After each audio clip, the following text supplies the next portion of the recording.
What's good, y'all boys? Hey, man, welcome back to another video with your boy Rio. You know what I'm saying? Hey, today we are back with another Trap Lord Ross, the many murders of Lil Durk. Intro is not gonna be long. We are here with episode 2.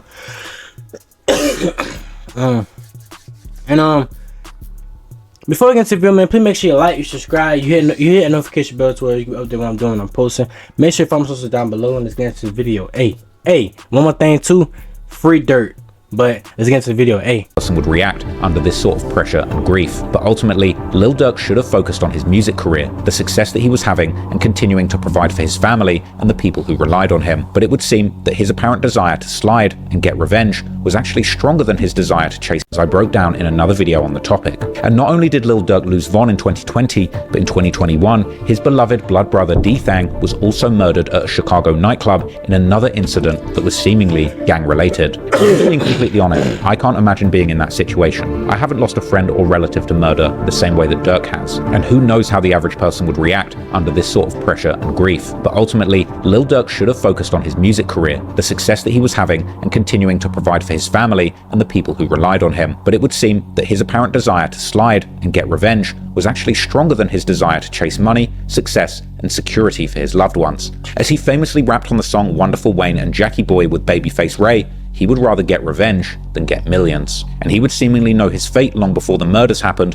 when he rapped on his song Red Man that when people ask him where he think he'll be in 10 years, he replies, in federal custody. Ultimately, 2 years after Lil Pab was murdered, the indictment would claim in black and white that this murder was allegedly a get back for the killing of King Von. But this wasn't a surprise to anyone who'd been paying attention, as within months of the murder of Lil Pab, Lil Durk and others close to him would begin to claim openly in music and on podcasts that Lil Durk had indeed slid for Von. Oh, they did something. Oh, slide for him. Oh, you.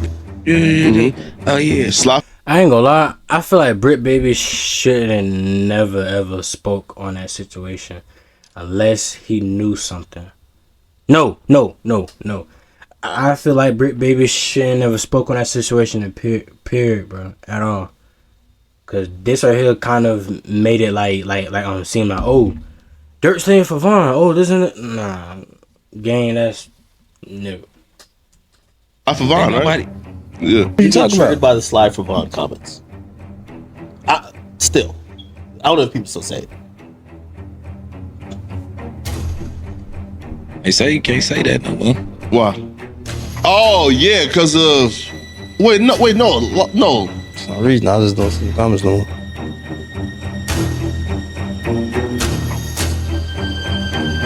Some odd reason. I don't know.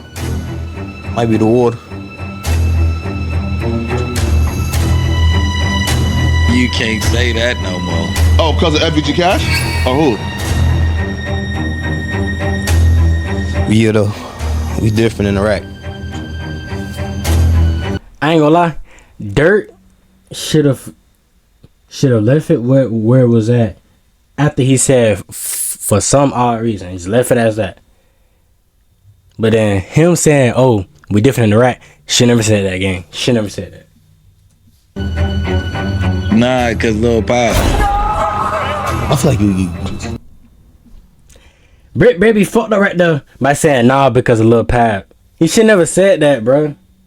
Should never said that at all. Troll right there. Well, I never troll him. He got beat up too bad. He had already. So you're not condoning more violence? What? Everybody you telling me about don't matter. But it wasn't just interviews. In fact, just 4 months after the murder, Lil Durk and his OTF rap collective and label released a project titled Loyal Bros 2. And while many people missed it at the time, this entire project was wall-to-wall with jaw-dropping self-incrimination. Keep it on the low, drop a bag and get a nigga buried. Lil bro send shots all through your car, he think he Stephen Curry. That switch shit bound to get you. Free Matt, we flying to get you. They know that we did it. They know. I done seen it all. My niggas, yeah. I done seen it all. My niggas heartless. We do shit. We do hits regardless. Lil bro and them stood on business. You know they get. You know They known to get wicked. I ain't ducking no issue. We coming to get you. These slugs touch you. We leave you in public. Okay. The Booty Mo song, I know what song it is. That's a song with him and King Von. I ain't gonna lie.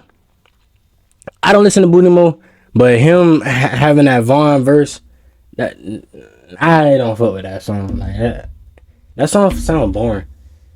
OTF Diddy, that song sound familiar. That song sound like Block Is Hot or Send It All. I done seen all my niggas heartless. We do hit regardless. Lil bro ain't no still no business. You know they known to get wicked. I ain't ducking no issue. We coming to get you. These sluts will touch you. We leave you in public. Hold on. It gotta be one of those songs. I do hits regardless in the order.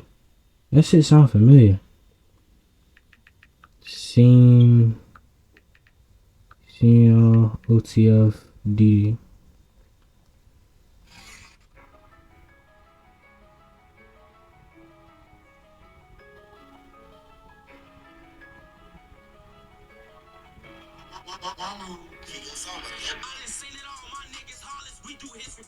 It is that. D-Ski, Lizelle Summer, seen it all. Yeah, it is that. These switches bound to get you. Free map, we flying to get you. Okay, that song, I know I heard that song, but I forgot which song it was.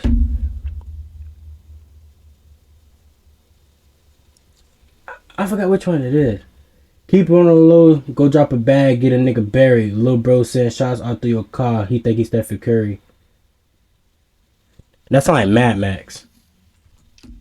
Not just from Durk, but his friends and label mates. In fact, when the indictment dropped, reports would soon begin to spread of an unidentified co-conspirator who had allegedly organized this murder and offered lucrative music opportunities to the other suspects. It could very well be the case that Lil Durk had actually offered his subordinates verses and feature opportunities in exchange for carrying out real murders. Unfortunately now, Lil Durk is charged with murder for hire in the case of Lil Pab, but the dark truth is, this very well may just be the tip of the iceberg. And ever since the paperwork dropped, there's been intense speculation as to whether this was a one-off incident or had Durk actually spent several years using his power, status, and money to have numerous enemies murdered before rapping about it in front of the whole world for everyone to hear. The fact is, there's a total of 6 high-profile murders that Lil Durk is rumored to have orchestrated. So today, we're going to be taking a closer look at those cases to try and work out once and for all whether Lil Durk was really the mastermind behind this series of gruesome murders. You know that we did it. I'm from Chicago, Illinois, man. Lil Durk, Inglewood area, whole city, man. I ain't even gonna cap, bro.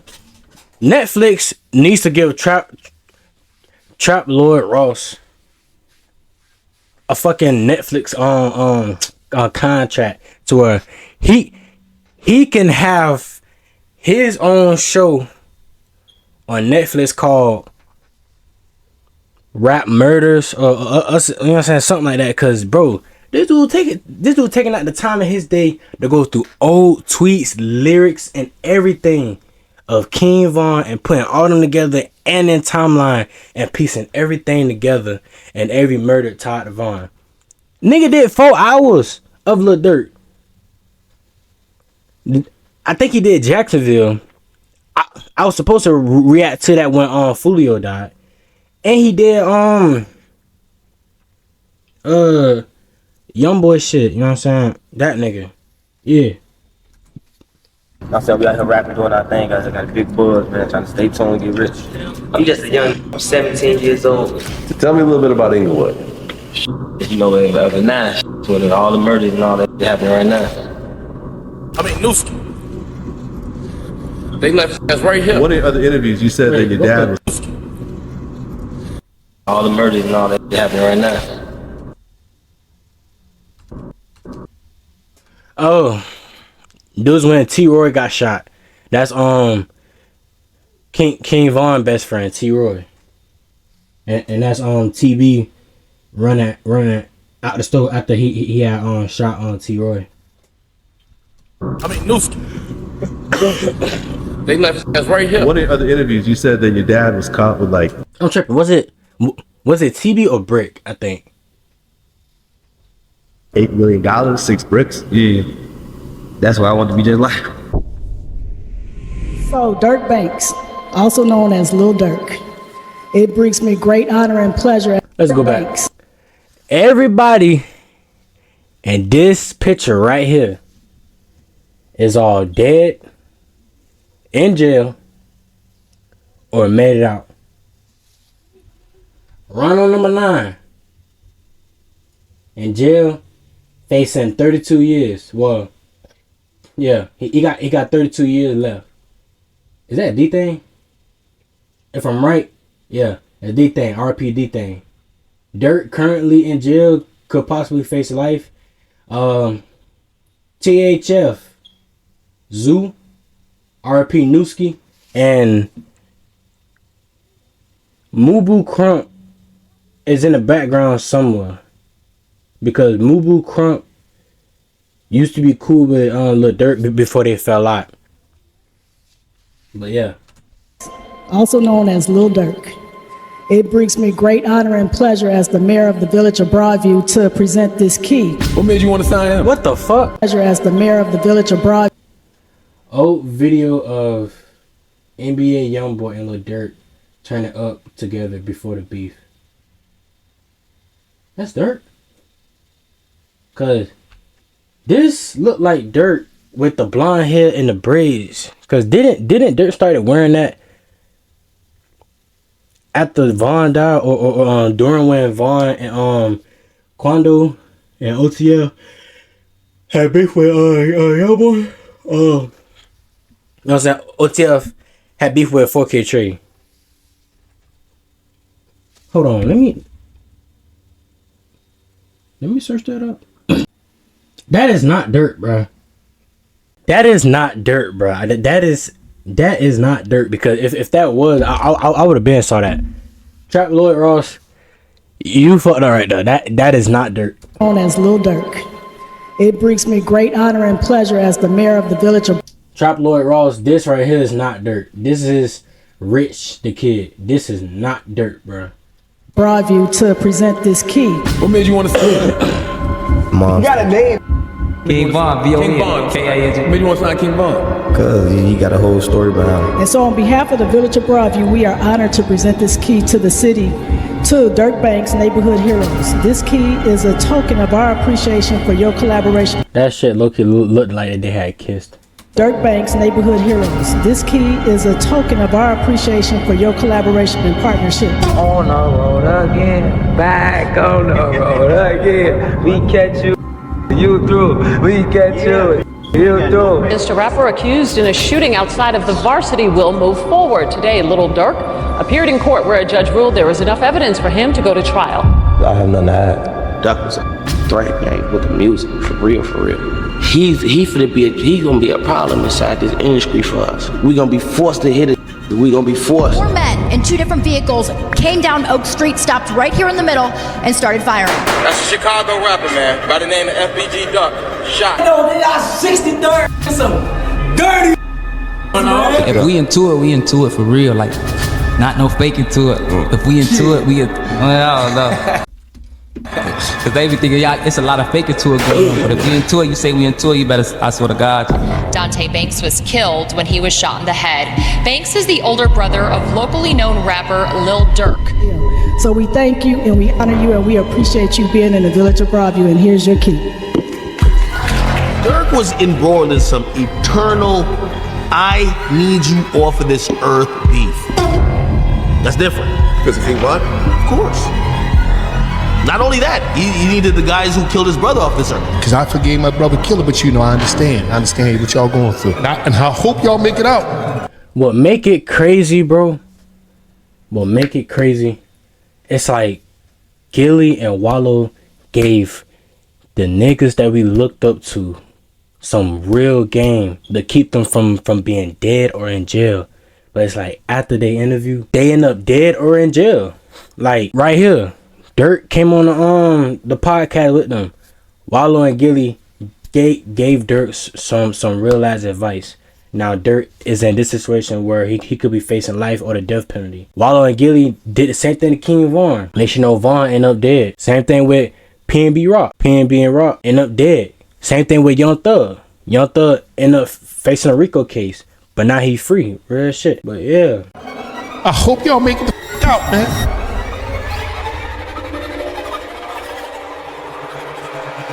Well-known Chicago area rapper was killed in a drive-by shooting early this morning. He raps under the name FBG Cash. Sheriff's deputies pulling out a man who had been shot in an SUV. Chicago rapper Lil Durk could be linked to a second murder-for-hire plot. Images of the gunman who shot and killed Stephon Mack in 2022. Grammy Award-winning Chicago rapper Lil Durk is facing new charges in a murder-for-hire plot. I don't know. Might be the water. You better have your gun for me. Better have your gun for Mooney. Better have your gun for C. You don't believe me, you gonna see. You gonna end up by that tree. You know that we did it. You know that we did it. If he is convicted, Durk could spend the rest of his life in prison.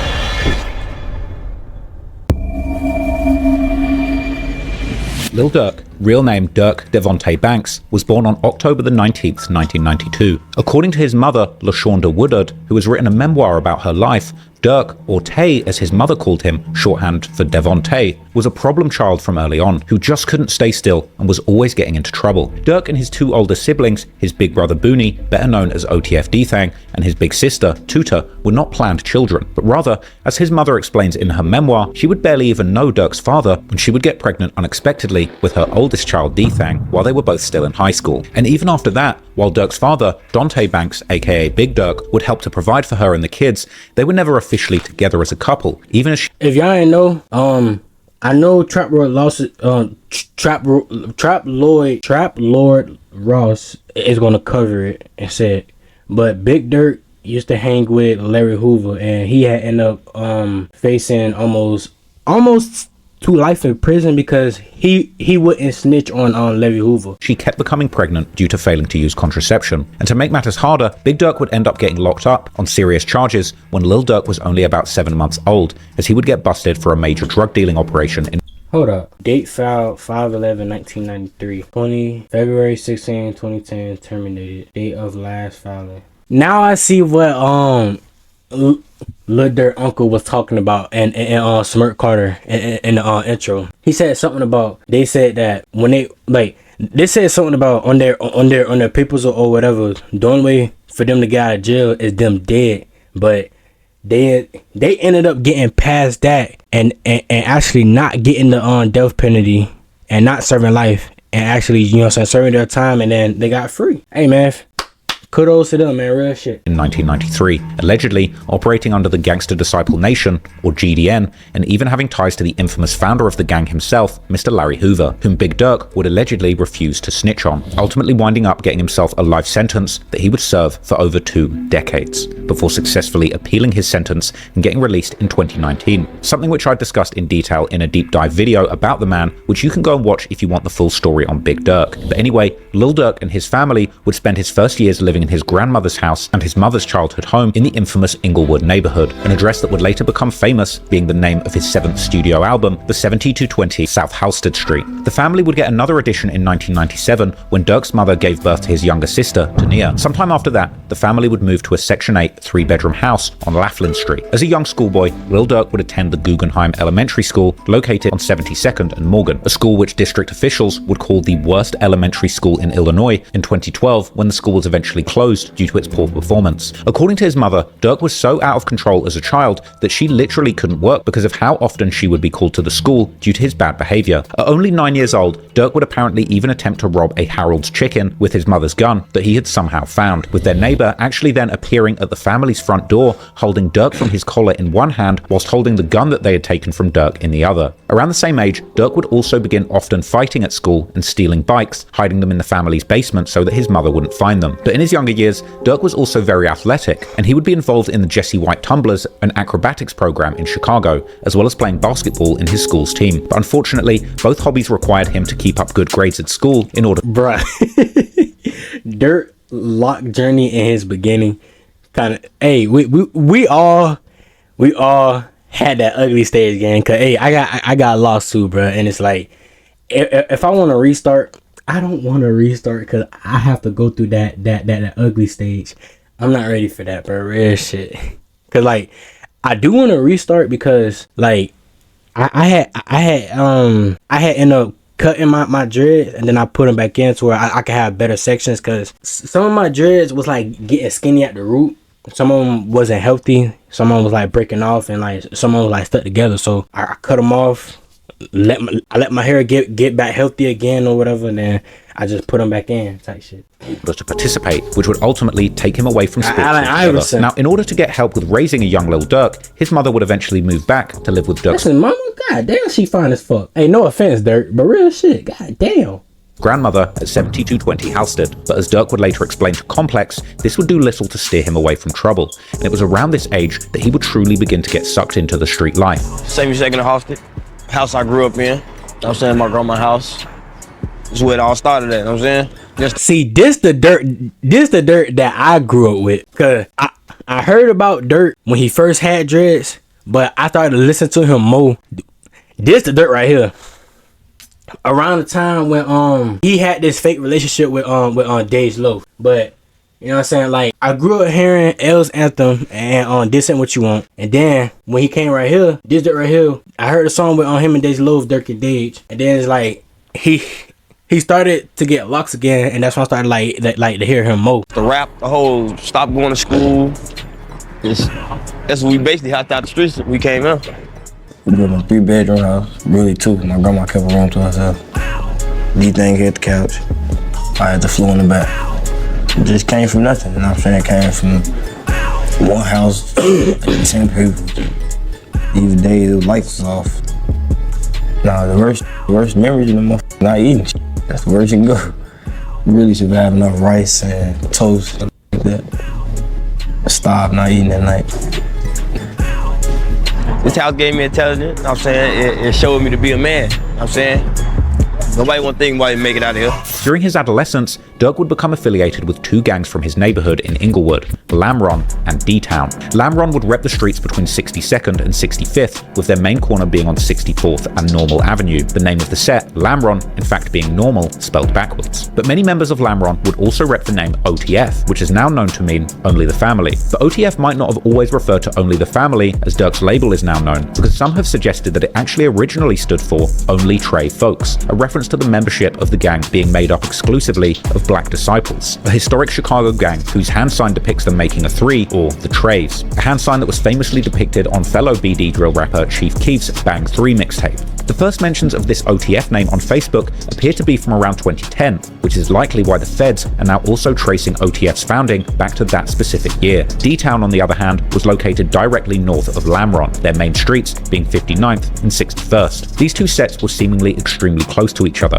and they would both rep the number 300, with 3, as I've already mentioned, being an important number for the BDs or Black Disciples that both sets were indeed affiliated with. Together, the 2 sets would go under the umbrella name DTLR 600, the number 600 coming from literally adding the 2 300s together. Lamron and D-Town would also be very close with several other majority BD sets from the south side of Chicago, such as the now infamous Wick City, aka O-Block, located in the notorious Parkway Gardens housing projects known for rappers like Chief Keef and King Von, as well as TYMB, Blackgate, a crew known particularly for the rapper SD from Chief Keef's Glory Boys, Dipset, aka Front Street, known best for the late rapper Fredo Santana, Dog Pound, which is Durk's big brother D-Thang's gang set, as can be seen in this massive chain that he had made in the honor of the 72nd Street that the set hails from. There's also AMG, hold on, blow my nose with my also known as Mac Block, or the Avenue, aka the Ave. There's Lowlife, and the much more famous 600 set from the Washington Park neighborhood, known for rappers like E-Day, Rondo No. 9, and the late LA Capone. Lamron and D-Town were also close with a set called Bang Bang Gang, or BBG, as can be seen from this picture in 2010,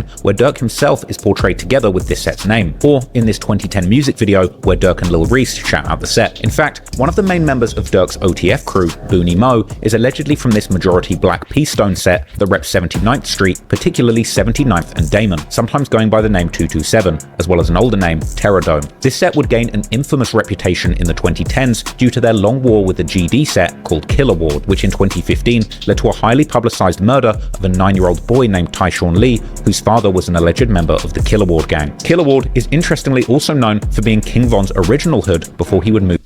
Damn! Bro, there's a video of Von and his friends dancing, and Von is wearing the same outfit. Hold on, I think I could find that. But yeah, Killer Ward, if y'all don't know, Von, that was his first hood that he was repping. I think he was living there at first until he moved to O Block. Yep, I found it. Hold on, let me try to fix the camera. Type shit. Is it? Wait, hold on. Wait. I'm tripping.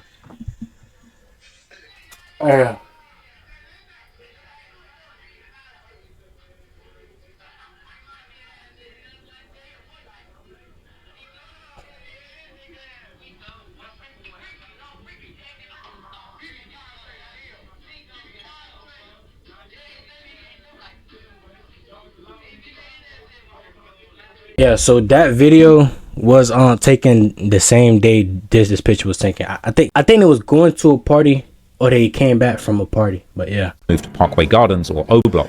Alright, right now I'm in an area called Killer Ward. This is where I grew up at. I went to grammar school on 6 in Walcott. Like kindergarten or 8th grade. This is the area, so this played a big part of my life. I grew up being bad, gang banging around here. But as Durk was getting increasingly into the street life, he would also begin his high school studies. Oh yeah. I remember that picture. As Durk was... This picture right here, Durk posted himself, but he cropped out her, and that's when Vaughn started trolling, and he posted the whole picture and said, "Dang, you gonna leave our shorty out like that? That's your baby mama." Getting increasingly into the street life, he would also begin his high school studies, first attending Percy Julian High School, located in the far south side of Chicago. But due to the long commute, he would soon transfer to the infamous Paul Robeson High School in Inglewood, another school that has since been closed due to its poor performance, and a school which many legendary people from the Chicago drill scene would attend in the early 2010s around the same time as Durk, including people like the late rapper Lil Jojo, who was from the Brick Squad set from 69th and Eggleston, their hood being located right next to that school, and this set having had a long-lasting with Lamron, D-Town, and other BD majority sets from around Englewood. The rapper Famous Dex also attended Robeson, Dex being from a GD set called Mo, or MOE, located in a large GD stronghold, a neighborhood referred to as No Love City, which would also beef heavily with Lamron and D-Town. The late rapper Lil Mister would also attend Robeson, even getting an opportunity to perform his drill anthems at the school. Lil Mister was from a set called Wooga World on 75th and Stewart, the set being very closely affiliated with Brick Squad and therefore also rivals to Lamron and D-Town. As Durk's mother would recall in her memoir, Robeson had numerous rival gangs that would bring far more problems to Lil Durk's young life. And over time, he and his friends would begin to get into increasingly violent encounters with the gangs that they didn't get along with. Eventually, these beefs and schoolyard fights would escalate into shootings and killings, with one of the first major losses on Durk's side being a 17-year-old called Lil Mo. Real name Terrence Hollins, he would be gunned down in Lamron's hood in July of 2009, and according to online rumors, Mo was killed by a member of No Love City called Tone Bone, but the facts regarding this case remain vague. In 2020, rapper Brick Youngster would rap in his song Let's Talk Part 2, OTF Diss, that Lil Mo was actually killed by friends of King Von, but it's not clear what friends he's specifically referring to. But in any case, Mo's death was clearly a major turning point for Lamron and D-Town, and they would pay tribute to him religiously. Durk, who had been getting into rapping around this... I didn't know about this. Lil Mo was cool with Durk, and then the person said, wait, hold on. The facts regarding this case remain vague. In 2020, rapper Brick Youngster would rap in his song Let's Talk Part 2. Let's talk about loyalty. Von homies killed Lil Mo and you want war with me. What?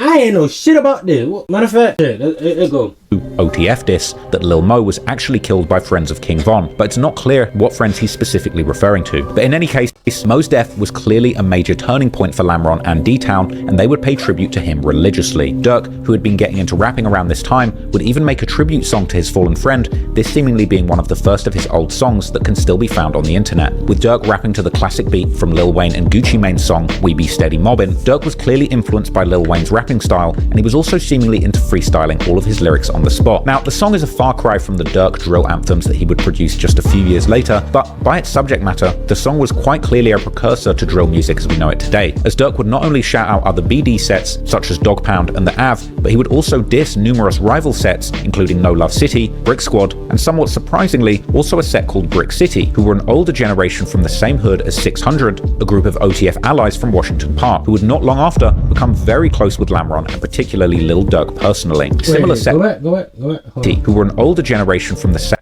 Brick Squad, and somewhat surprisingly, also a set called Brick City, who were an older generation from the same hood as 600, a group of OTF allies from Washington Park, who would not long after become very close with Lamron, and particularly Lil Durk personally. Similar set repping can actually be heard in Durk's other alleged 2000. You got LA Dirt and Run Number 9. I like Tay. Nah, not Tay, because Tay didn't have dreads around that time. A 9 song called My Partner Them. This song being a remix of the Atlanta rap crew Rich Kid's 2009 song My Partner Them. And again, Durk can be heard shouting out sets like Lamron, D-Town, Young Money, and Terradome, amongst others, as well as his friends like Lil Varney from Lamron. Also in 2009 is when Durk would begin to get in trouble with the law, as in November, he would be arrested for vehicular hijacking. According to the police reports, an unknown person would first try and rob a woman's car by force, and as the police would later find the car in traffic near D-Town's hood, 2 men would exit the car and attempt to escape, but they would be caught. One of these men turned out to be a 17-year-old Lil Durk. According to the police, while in custody, either Durk or the other man would freely state that he had seen the car running for about 20 minutes with no one inside, so he decided to take it. However, despite this admission, it doesn't appear that Durk ever received any legal consequences. If y'all didn't know, there's a video going around off of this TV show, I think called Cops or something like that, but it was in Chicago over the by the BD set. So the police planted a decoy car, and it's like everybody that was over there saw the car, broke into it, you know what I'm saying, and took some things out. In that video, you can see Rondo Number 9, C-Day, and I think E-Day, and Lil Durk. Cause like, and you can hear somebody say C-Day name, and you can see C-Day, and then you could definitely see Rondo, because Rondo Number 9 looked at the camera and covered his face, and I think Durk was in there. From this incident. But then, only a month later in December, Durk would again be arrested, this time for criminal trespassing, as he was hanging out with 3 other people inside of a laundromat in Dog Pound's hood on 72nd and Halsted. And interestingly, Durk's gang affiliation in the arrest report would be marked incorrectly as Gangster Disciple, perhaps due to his father's affiliation with the gang being widely known amongst the Chicago Police Department. But anyway, coming into 2010, Durk was now a bona fide gang member, but he was also beginning to really focus on his rap career, and in April, he would drop his first ever music video for a song that was first titled Wasted Freestyle, rapping on the beat from Gucci Mane's classic song Wasted. However, for some reason, that same channel would then release the same music video again a few weeks later, but this time with the title Lamron Wasted. But these two are the same song. The song was stylistically very similar to Durk's earlier songs, as he was still freestyling his lyrics whilst using the Lil Wayne style auto-tune delivery. And once again, much of the song was about him shouting out the numerous other sets and members in his area, including Terradome, Young Money, his friends Lil Varney, Booney Mo, and Tracy Mo, as well as Wick City and Blackgate, among many others. According to Durk's mother, this song would be an instant hit in Chicago, motivating Durk to focus on rap and take it seriously. And only about a month later, it was followed by another music video for a song titled L's. But this time, also the Grim Reaper of Chirac himself, Lil Reese, would be in the mix, somehow having a flow and lyrics that free Lil Reese, gang. were light years ahead of his more recent output, which was not lost on fans of Chicago drill when they would run into this video years later. Now, Durk would seemingly put much more effort into this song, finally resulting to actually writing down and thinking about his lyrics rather than simply freestyling. And the beat of the song was also much darker than his earlier tracks, foreshadowing the formation of the drill sound that was soon to follow and become huge. However, for whatever reason, he would not drop any more music during 2010, but coming into 2011, he would truly get into Who the fuck is that? That is not Durk, bro. Who the fuck is this? He would not drop any more music during 2010, but coming into 2011, he would truly get into his bag, dropping numerous songs and music videos, including Sneak Dissin' in January, I'm a Hitter in March, which would help Durk land a radio interview on University of Chicago's WHPK 88.5. There was the track Rob Who with Lil Reese that dropped in May, a track 227K in June, which would be a diss song towards their old friends, the BBG, aka Terradome, who they apparently had a falling out with, seemingly allying with Terradome's enemy, the Killer Ward, instead. Another track called Too Many Say Day Drillin' with Lil Reese was posted on YouTube by none other than Chief Keef, who was also beginning to get a major buzz in the city for his music around this time as well. He would then drop the I'm a Boss freestyle in October, which would use the legendary beat from Meek Mill's song by the same name. In August, Durk would also release his first mixtape, titled after his song I'm a Hitter, hosted by DJ Twin. Durk's rap career would truly begin to flourish during 2011, the same time as the entire Chicago drill scene was beginning to pop off in the city, with artists like King Louie, Chief Keef, E-Day, S-Dot, FBG.2, Bo Deal, Lil Reese, and Lil Durk leading the charge. But 2011 wasn't only good times for Durk, as many developments would be going down in the streets, and in July, he would end up losing a person that was not only important to him, but also the entirety of the D-Town set, as an 18-year-old Tay-Ski, or Tay-Tay, real name Davonte Childress, was gunned down in D-Town's hood. Like Lil Mo on Lamron's side, Tay-Ski would become known as one of the first major losses for D-Town, and they would be so impacted by his passing, they would rename their hood Tay-Town, also known as TTE, which also means Threats to Everybody, or Tay-Town Entertainment. In his mixtape I'm a Hitter, that was released about a month after Tay-Ski's death, Durk himself would have a tribute song towards him titled Tay-Ski Crazy. Interestingly, unlike many other murders in Chicago, this one would eventually actually be solved, and two people would end up being charged and found guilty, Antoine Reynolds and Marlon Boyce, both alleged members of a GD set called Shields, hailing from 57th and Shields. After Tay's murder, Lamron and Tay-Town would understandably be thirsty for revenge, and they would allegedly get that revenge the following year,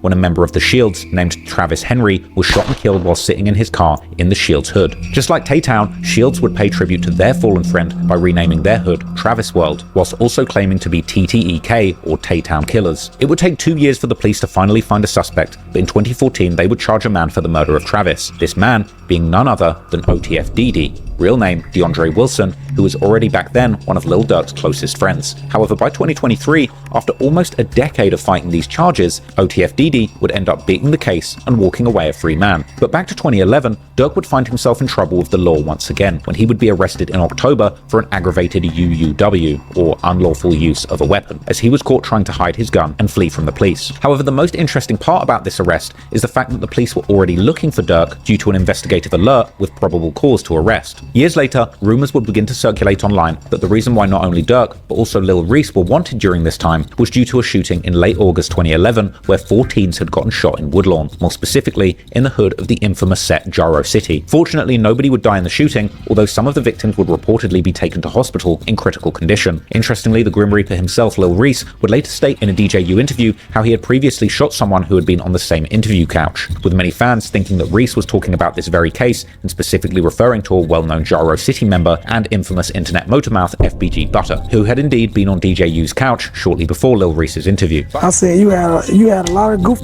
on this couch. I've been watching lately. Goof like who? They gonna taste sour right now.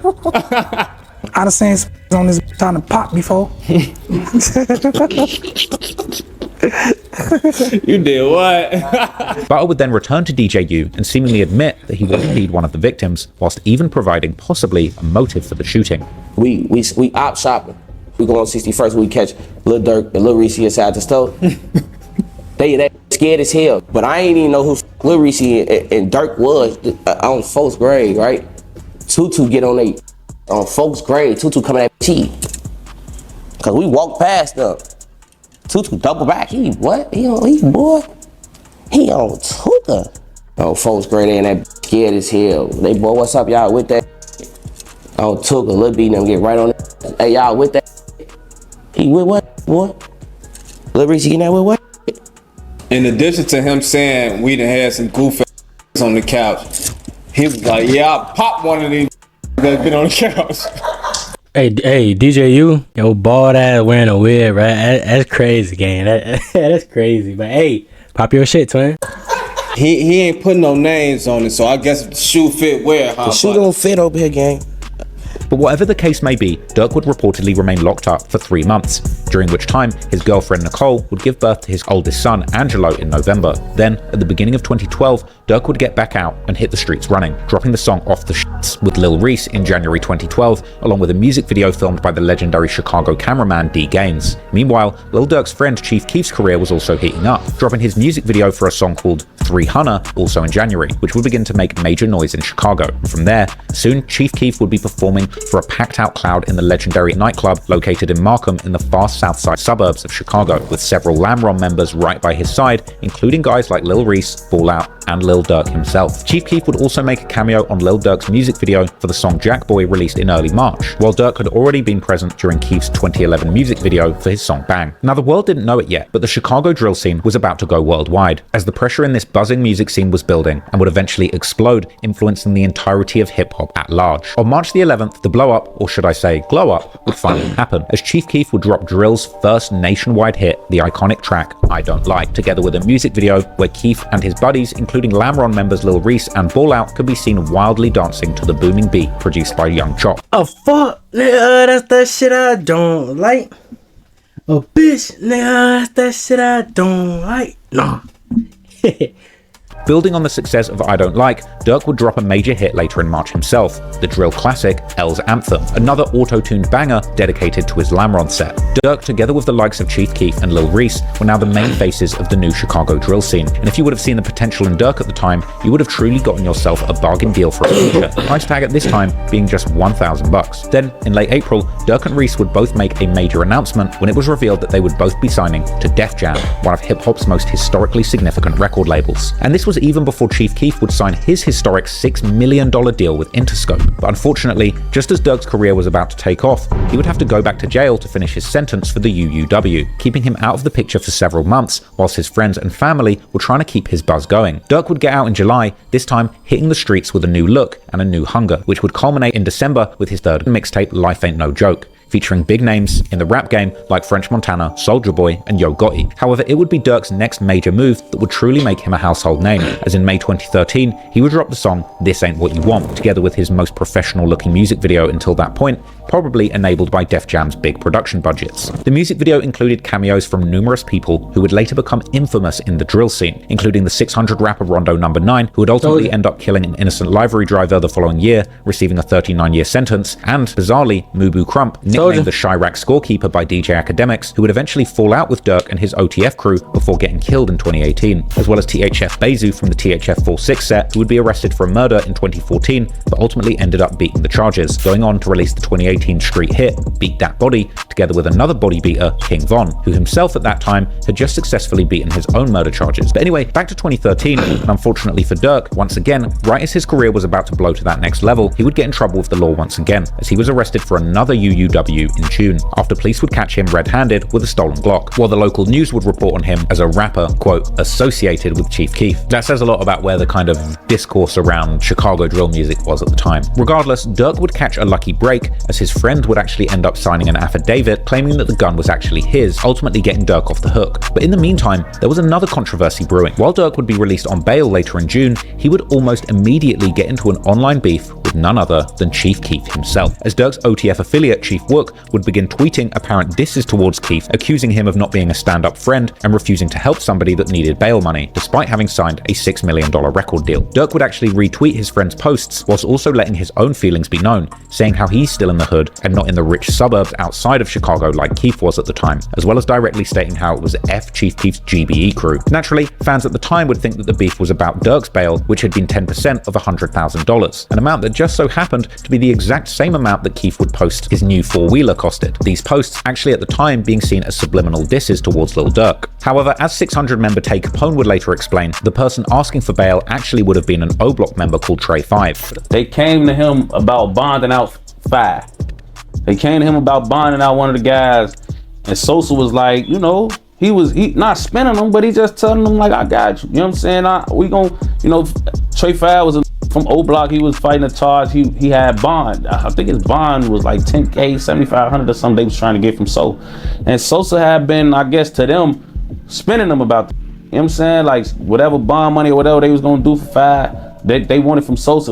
They felt like Sosa was spinning them. So they felt like they gave him enough time to act on what the situation or whatever, and then once they felt like he was just gonna keep spinning them or lying to him, they felt like they had enough time where they felt like they had enough aggression built up from the situation to just act But at the time, it seemed that this beef was squashed as soon as it had started, with Lil Durk saying during an interview that it was nothing but some words and that the two groups still had love for each other. A lot of people have been tweeting me to ask you about your relationship with Chief Keef because of things that have been going back and forth. What is the status of that right now? It was just a little bit of words. It ain't nothing major though. Yeah, ain't nothing major? Nah, ain't nothing major. It ain't nothing that's gonna grow or... Nah. Have y'all communicated since then? Have y'all... yeah, we had a little few words to be on some, man. We cooling right now, so... Yeah. So I respected that. We respect each other. We got love for each other, so... You know how that Twitter is. You know Twitter gonna take everything the wrong way. Ain't Twitter a trip? Meanwhile, Lil Durk's Lamron set was getting some questionable publicity in the local media, as the Chicago Sun-Times would publish a scathing cover story about the gang in November 2013, calling the set Lamron Englewood's public enemy #1. And the article would go in depth on Lamron's alleged illegal activities, which according to police included not only shootings and murders, but also drug sales, and even a large counterfeiting ring that produced fake driving licenses. However, at this point in time, the article was only focusing on Chief Keef's connection to the set, and it wouldn't mention Lil Durk at all. Once again, just showing that difference in fame between these two at that point in time. Also in November, Durk would experience another major loss when his good friend Pluto, real name Patrick Walker, would lose his life under strange circumstances, reportedly getting shot by a friend from the TYMB set whilst out driving in his car. The incident allegedly being an accident, but one that would eventually sour the relationship between Lamron and TYMB, with Durk later rapping in his song titled Crossroads how Pluto would still be alive if he hadn't been out hanging with the wrong strangers. Behind the scenes though, things between Lil Durk and Chief Keef apparently weren't all good, and in 2014, things would go all the way left when some of Chief Keef's old friends from O Block would also get involved in the beef, with several incidents taking place that year. First in March, Chief Keef apparently weren't all good, and in 2014, things would go all the way left when some of Chief Keef's old friends from O Block would also get involved in the beef, with several incidents taking place that year. First, in March, there would be a shooting at Chief Keef's manager's house, which allegedly was a robbery that his old friends were involved in. Then in June, Keef would take it to social media, accusing his old friend Boss Top from O Block of breaking into his house while he was in court fighting his own charges, and stealing numerous items, including designer clothes, jewelry, and even his daughter's clothing, earning Boss Top ridiculous nicknames like Broke Top and the Diaper Bandit amongst Chief Keef fans. At the time, controversial commentary would come from a young DJ Academics, who at this point was only just starting his YouTube journey with his War in Chirac series. It's your boy DJ Academics, and now, as the Chirac Civil War wages on, and let me get my in order. Let me see. We have a named Boss Top who was Chief Keef's protege. He was supposed to be the protege savage to Baphomet. Now, I'm not sure why these two fools fell out, but it wouldn't surprise me if it was over some, maybe some Reggie, maybe some sneakers. And you know my favorite reason for to start beefing in Chirac, sneak dissing. Or it might have been over apparently might have been over some song titles or something to do with another named OD who died, who influenced the whole name of Block, aka O Block. Allegedly, Boss Top and his robbed Chief Keef and another GB member. God damn, what the fuck is he talking about? Boss Top and his whole name of... Is he saying cunt block, aka O Block? Bro, that nigga Academic used to talk mad shit about them. And then once they blew up and, you know what I'm saying, he blew up, nah, he using them for interviews and shit. Like, gang, what the fuck? Block, aka O Block. Allegedly, Boss Top and his robbed Chief Keef and another GB member called Capo for their chains, including this notable Jesus piece that Capo owns. They stole KK, which KK is his like daughter, his little baby. They stole her baby clothes, huh? They stole her baby clothes out of her room. They stole detergent? Whoa. They even stole deodorant. Once you're stealing deodorant, detergent, diapers, and baby clothes, there's something wrong with you. That's how that name Broke Top probably originated. But if you're out here stealing baby apparel, like you at the Baby Gap, it's over.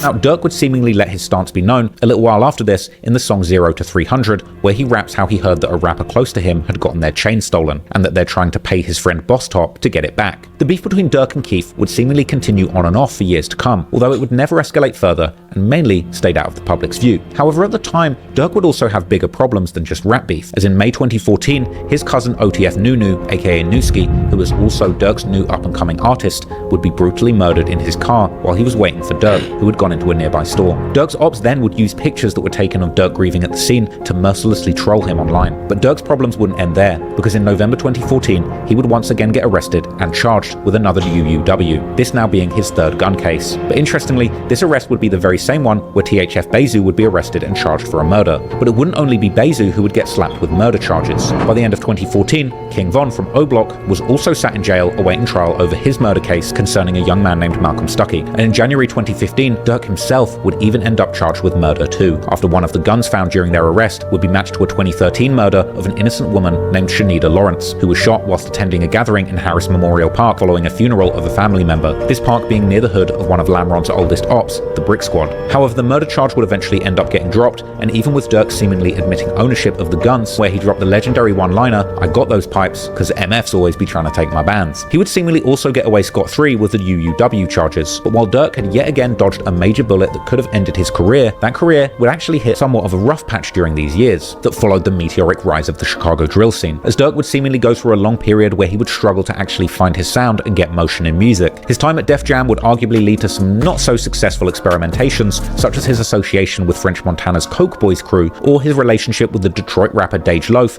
which appeared as a publicity move for Durk in an effort to move him away from the drill sound to a more pop-oriented approach to music, as even Durk would seemingly admit in his 2016 song Like Me. But in 2016, Durk would end up parting ways with Def Jam, and while he certainly still had a sizable audience, it was clear that his career trajectory was pointing downwards, and this must have been a moment where Durk was under immense pressure to produce something that would get his name hot again and get his music respected in the streets once again after trying to go pop. And it just so happened that around this time, someone from Durk's old circle would get back into the streets, ready to put his crazy story out there for the whole world to hear. That someone was none other than King Von.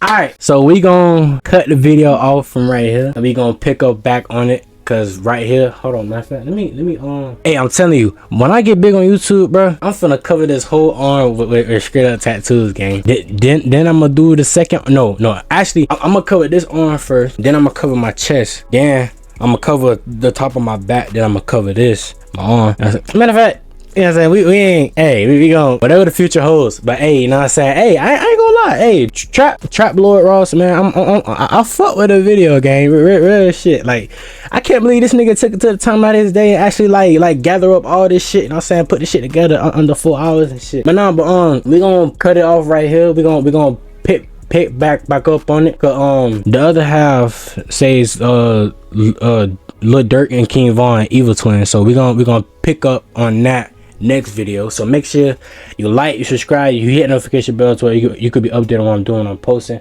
Make sure to follow my socials down below, and I'll catch you guys next video, and we out. Hey.